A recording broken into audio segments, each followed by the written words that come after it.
Hi, everyone. I'm Representative April Berg, and welcome to Kitchen Conversations Season 2. I am beyond excited to kick off our season talking about something that everyone is talking about at their kitchen tables, which is a just economy. I am thrilled to have with me today Senator Joe Nguyen from the 34th Legislative District. And I'm going to kind of let him tell you, what he's been up to this summer and maybe a little bit about himself. So go ahead, Senator. Perfect. Thank you so much, Rep. Berg. It's such an honor to be here as well. And congratulations on such a successful legislative year. It was so good that I decided to keep it going. A lot of the things that we accomplished in the legislature, I feel that we need to have more strides on at the county as well. So I threw my name in the hat, and I'm currently running for King County Executive. And look, I'm the son of refugees born in unincorporated King County, specifically in White Center. And my family relied on the great people who are here. So we were in public housing. We relied on social services, relied upon the kindness of strangers in this community. And I believe that we need to give that back to the folks who are here, because people are certainly struggling. And like we kind of mentioned, is that we made some pretty big strides in the legislature on progressive policies that people thought were impossible for us to pass, whether it's progressive revenue, on accountability, historic investments in basic needs programs, which I care very much about because we relied upon that. And I don't think it's an accident that it was also the most diverse legislature in the history of Washington State that helped get that done. And it's because people with the lived experiences are now fighting with a sense of urgency at the table to do some of these things. So things that I was told were impossible, I think you were told were impossible, and we actually got it done, right? And, when you look at the county, a lot of the most pressing issues that we care about happen at the county: climate change, transit, criminal justice reform, homelessness, all issues that are deeply impacting our communities at the county that need to be implemented as well. And we've been treading water for a long time, right? So I think we need leaders who reflect the values and the future of what this county could and should look like. And, I'll just be perfectly honest, nothing against the incumbent and his 12 years in office. I just feel as if we are going past this pandemic, we need leaders who will reflect that future as well, because homelessness isn't waiting, climate change isn't waiting, racial inequities aren't waiting. And we need to be able to have leaders who are actually going to create change and just not talk about it anymore, because the status quo hasn't, and it won't be good enough. And we've seen how successful we can be when we have leaders like yourself in positions of power creating this change. So very honored to be here.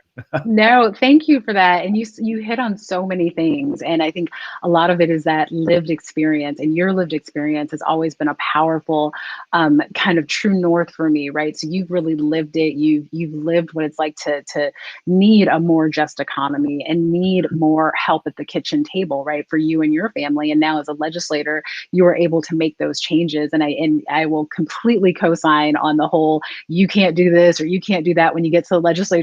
And lo and behold, this last session was the most historic one that we have had in decades. So I'm happy that we were kind of partners in crime on that, Senator Nguyen, because we were able to get a lot of great stuff done. But that said, right, all this great stuff that happened this last session, the economy's still not working for everyone. It's still not working for our working families. And so just, what will you do? What can you do at that county level, at that boots on the ground level to help working families and have them have an economy that works for them? Yeah, really good question. And kind of backing up a little bit, some of the things that we addressed at the state then has ramifications down. The working families tax credit, being able to give people an exemption on their taxes, people who need it the most, right? Being able to fund basic needs programs. But look, if you look at our economy right now, the reason why it's unjust is oftentimes it's broken for the people who need help the most. So when you talk about labor, we talked about this earlier, is that there's a myth of this labor shortage, and it's not quite a labor shortage, it's that there's these things that people need help with in order for them to be engaged in the labor market, whether it's childcare, transportation, affordable housing, access to economic opportunities. These are all things that can be done at the county level. And what's interesting, right? So when you talk about a just economy, you need to have economic development. In King County, there is no Office of Economic Development. There's nobody. Yeah. So maybe there's like one person or two people that might have the title, but there's no dedicated office working on economic development. And Mm-hmm. the part of the reason why that's so important is that if you look at, say, for instance, my background, immigrant refugee families, the vast majority of us who come over oftentimes have small businesses. Well, whether it's, Mm-hmm. the Vietnamese community has a lot of nail salons, whether it's dry cleaners, stuff like that, bodegas. A lot of that requires labor from these communities. Yeah. And if you don't have a dedicated focus on that, it's hard to create some of those jobs. So high level, I mean, addressing Yeah. the housing shortage is one. Transportation, I'm a big supporter of transit because that's how you get access to opportunities. That's And true. really one of the biggest things is childcare. And we could talk more about that later as well. Absolutely. And I think that's so well, and I'm glad you hit on those things, right? So it's not just one thing that will make our economy more fair and more just. And especially, I kind of want to talk to you a little more about housing. You hit on Yeah. that piece of it because I think in a county like King County, and I'm up here in Snohomish County, housing is the number one topic on folks' minds because not just affordable housing, right? But you've also got workforce housing that we need. And then you've got the other end of the spectrum, which is this crisis that we're having with homelessness. That all goes back to having a just economy. So as far as housing goes, what's your Yeah. vision on that? And what are some of the ways that we can help become more just in our housing policy? Yeah, no, what's interesting is that last year in 2019, we passed House Bill 1923. So what Mm, House Bill 1923 did was update the GMA to increase funding and capacity for residential buildings and for more housing mhm. affordability. It also provided grants for certain cities of up to $100,000 in regards to figuring out how we can do this. So one of the Mm, things that we can be doing is literally just planning for it. So how do we increase more density in urban areas and yeah, keep the rural communities more rural? Because there's some climate implications associated with that as well. Specifically in King County, there's a couple of things that we can be doing. At least for me, right? So I grew up in public housing. We have a lot of civic lands in King County that we can utilize for more of public or social housing. It's a small percentage of the overall stock, wow. but it's an important piece for those who are like 0 to 30% of the AMI. There's Mhm. another interesting thing too that the county doesn't do very much, but they can do is called community land trust, right? So oftentimes Yes. when you live in a certain area where it's very expensive, it's hard to buy Mhm. into a certain market because the land is so expensive. If we Mhm. invested in what's called community land trust, where that land itself is in a trust, but the property, the building Yep. itself can be sold, you can have truly affordable housing, get people access, especially Mhm. those who've been historically left out of the process because of redlining and unjust Yep. banking practices, getting them into equity ownerships of property Mhm. to be able to build wealth. And then also working with That's our huge. private and public sectors to build more of that middle income as well. So there's a whole spectrum that we need to be able to target. There's 190. Yeah. There's a research that said King County and Seattle area needs 196,000 units of affordable housing to keep up. Right. So Yep. one of the reasons why we're having issues with homelessness and affordability is because there are tens of thousands, if not hundreds of thousands of people who are moving to the area, drives up the Yep. housing costs, but the stock isn't getting any better. So they're There's being just not pushed out enough. further. Yeah. There's just not enough. There's So not we enough. need Yeah. more. We need to be smart about it. We need to have the ability to have more multifamily homes like Mhm. ADUs, like Yes. duplexes, fourplexes that can fit into the communities as well. So there's a Mhm. whole host of things that we can be doing. Well, and I'm glad you brought up when you talk about housing, you inevitably get to those intersections of not just housing policy, but also labor policy. Yeah. Having that workforce housing, but racial equity. Hmm. And you brought up something about redlining and the power of community trust. And I just want to dive a little bit deeper into that because for me, community trust is a powerful thing that a lot of folks don't know about in terms of that land, the ownership and the equity that you can then pass forward that affordability, right? So you really do keep that land in the community. So I guess when you look at that, those two pieces of it, how else would you address some of the racial inequities that have been driven by this unjust economy that we're in Yeah. currently? You know what's interesting? I was talking to somebody the other day, and this is not necessarily related to housing, but oftentimes when you look at startup companies or small Hmm. businesses, the seed money that folks get oftentimes comes from family or personal wealth. And That's if you've been true. historically left out, that's not something that you may have access to. So there's a group called Hyphen Capital. And literally what they do is they allocate seed money, like $100,000 up to a few Mhm. $100,000 for small businesses and startup companies, and then they invest in those businesses. So for me, for us to have a more just economy, you need to be able to Mhm. open up those doors for communities that don't necessarily have access to hundreds of thousands of dollars to even be able to qualify for these loans in the Yes. first place. So we have to get innovative. I believe Mhm. talent is universal, but opportunity is not. So oftentimes that Yeah. manifests itself in the finance sector. So if we're able to give people the opportunity to build wealth, to leverage their skills, to take ownership over their own work, that's how Mhm. you make this a more just economy. Because right now, our economy relies on poverty wages. It just Yeah. does. And the Yeah. people who need help the most are not the ones getting the support, right? Minimum Mhm. wage has Mhm. barely increased in the past few decades, yet CEO pay has increased by over 1,000%.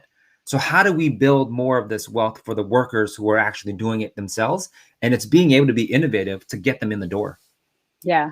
No, and I tell you, every time we talk, Senator, I always take notes. And I don't know for our listeners out there, I've got my pen in my hand. When you have an opportunity to talk with Joe and you want to take notes on it, because you said something, a couple of things that were important. Hyphen capital, I had never heard of them, but that generational wealth that's lacking in Mhm. so many of our marginalized communities and communities of color, it's important to know how can we backfill on that. But the Yeah. other thing you talked about was just that, what did you say? Opportunity is not Oh, universal, right? Like, so the yeah. talent is, but the opportunity isn't. And that's important for folks to really think in and understand, because that's where we want to get to that just economy, where you've got to have that opportunity being universal as well as the strive and desire of the Yeah. individual. But let's dig deeper. You talked about our economy running on poverty. Mhm. And that is something that I know we've seen in the media lately. There's been a lot of articles and podcasts on it, but it's a problem, to get to a just economy, but yet having an economy that really is running on poverty. Can you talk to our viewers a little bit about, and I hate to, quote someone, but I think Ezra Klein said it best in his last article, that, poverty is really a policy choice. Mhm. And you've been a policymaker now for a number of years, and you're moving into other roles and areas. So how can, as leaders, as policymakers, how can we move away from choosing poverty as a policy choice? I mean, one of the clearest examples is in our tax code and how regressive it is, Mm, right? Recently, you've yes. seen articles from ProPublica that basically said the top 25 or 50th wealthiest individuals in the United States pay nothing in income Hmm. tax. But we Hmm. all know that if you're on the lower end of the spectrum, you're paying like 18 to 24% of your income in taxes. So that in itself is unjust. But even if Yes. you look at, say, for instance, wages right now, I'll talk to workers, whether I'm at a store, getting coffee, doing whatever. And more often than not, or even just seeing my friends, more often than not, they have to work multiple jobs just to exist in a certain space. So if Hmm. affordability is out of control, if wages are not keeping up with basic needs, and then the Yep. folks who have the most aren't paying anything in taxes, that by itself is how our economy runs poverty. We're basically forcing Yeah. workers to generate value for other people in order for them to benefit, but then that doesn't necessarily show up for other people as well. And not to mention, access to education or childcare, or transportation, right? So for me, again, the reason why I care about transportation so much is because that is the connector, literally and figuratively, between where Yes. somebody lives and where they work or where they go to school. Cost of education, right? In the last recession in Washington Hmm. State, we gutted funding for higher education. We made tuition more expensive. That's why Hmm. student loans are out of control. And that's why when student loans are out of control and wages are not keeping up, it's Yeah. hard to keep up. So it shows up in almost every aspect of our society. Hmm. This idea that our economy runs on poverty and that the workers who are working to try to get themselves out, Yeah. the hole gets deeper and deeper for them to climb out of. So we can make a conscious decision to make it more just. And we've started in the Hmm. state with the Working Families Tax Credit, with investments Yeah. in TANF and basic needs programs and other things like that as well. But that's just the start. We have to do Yeah. much more locally as well. Well, that's, I mean, I think the one thing you mentioned two powerful programs that passed this session, but there's that third leg of the stool, capital gains. And Yeah, so moving the dial just a little bit on regressive taxation, yeah, and having, fingers and toes crossed that we can make that stick so yeah, that, to your point, folks are paying their fair share.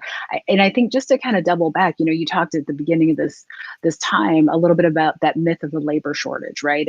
And really that drives, that myth is has kind of a timeline for, labor shortage all the way down to cheap goods and services, right? And so for some reason there's this, and that's where that poverty comes in, that spectrum of, we've yeah, got to have, people don't want to work, and well, no, they don't want to work for low wages, but they need, or they have to have these cheap goods and services. Well, no, they have to be cheap because we're not paying people enough. So yeah, so talk to me about that spectrum, because I think it's really unique to have someone in your position as a state policymaker, and really rocking and rolling at this county level.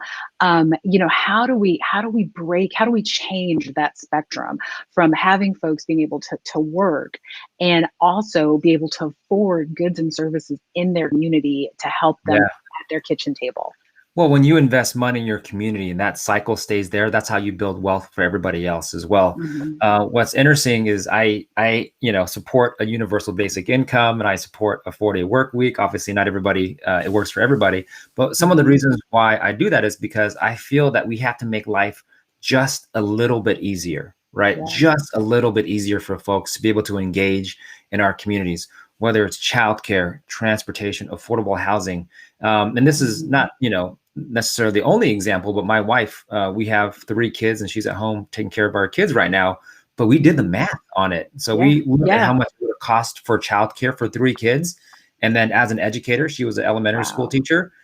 It costs more for us to have her go to work Yeah. and then pay for all these different things than it is if she were to just stay home. And that's somebody Stay who wants home. to be in the Hmm. labor market, right? So Yep. like there are all these unique situations where even if they were to go to work full time, it wouldn't Yeah. necessarily be enough. I've worked in the homelessness space for a little while on a nonprofit. And what I've noticed is that there are a significant amount of people who work full time, but are Hmm. actually unhoused as well because they can't Yes. afford to live in a place and pay for it, but also to live as well.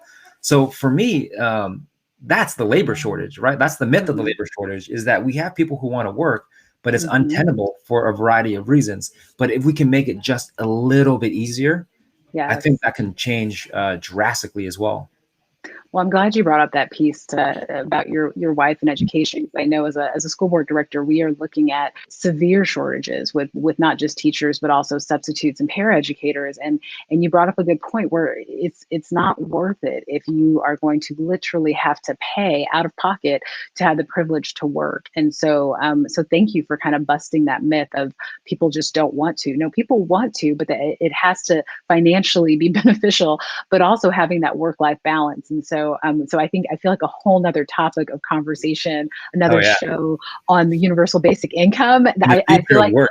Yeah, yes, in the future of work, because I think now we see that workers have more power to make choices as a result, unfortunately, of this public health crisis, right? We're coming out of it, and folks are making decisions based on work and family balance. So, and I guess on that same note, kind of to land this conversation, we are coming out of a public health crisis, and as many amazing things as we did last session, I think a lot of it was predicated on we had to do it. We had no choice.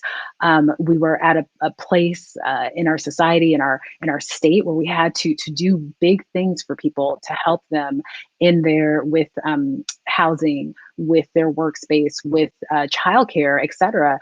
And I call those moonshots. And for me, the moonshots were the things that seemed impossible but became absolutely necessary.